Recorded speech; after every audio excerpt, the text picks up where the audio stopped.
And there, the new Doctor was, standing in clothes that were far too big, and uncomfortable boots, looking at the steaming mess that the regeneration process had made of the console. The wedding ring fell from the Doctor's finger. It made a small noise as it fell to the floor of the TARDIS. Okay, focus on one thing. One thing. Here was the monitor, which was buzzing with static, the image on it flickering. What was it to be this time? There was something different about this body, wasn't there? Facing her was a young woman, with a swish of blonde hair, astonished eyes, and a pleasing, goofy grin.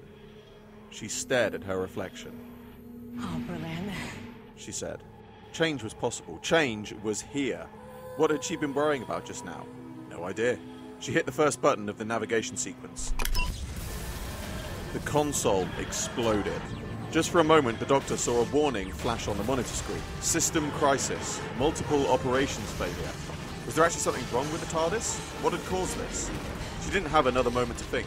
The TARDIS spun violently, sending her head slamming into the deck. She watched as the gravity went wild, her library shelves falling off the upper deck. She grabbed the vent of the floor panel and managed to hold on as it went from being the floor to being a vertical wall with her hanging from it. Suddenly, the ship's doors burst open. The atmosphere inside the ship flew outwards. At least they must be somewhere, not in the vortex. But she couldn't hold on against this new force grabbing at her coattails. She flew towards the doorway. Her heat bit the edge of it as she desperately flailed to grab hold of something. Anything.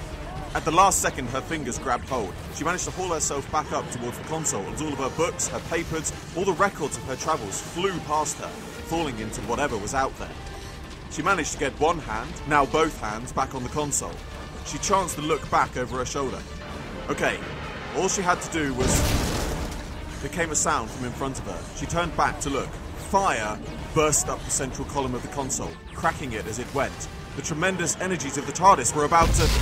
Light and sound erupted into her face, and the Doctor flew backwards, like an arrow towards the door, her flailing hands failing to grab at anything.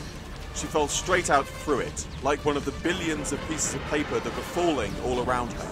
Behind her, through the police box doors, she saw a fireball erupting, consuming everything inside.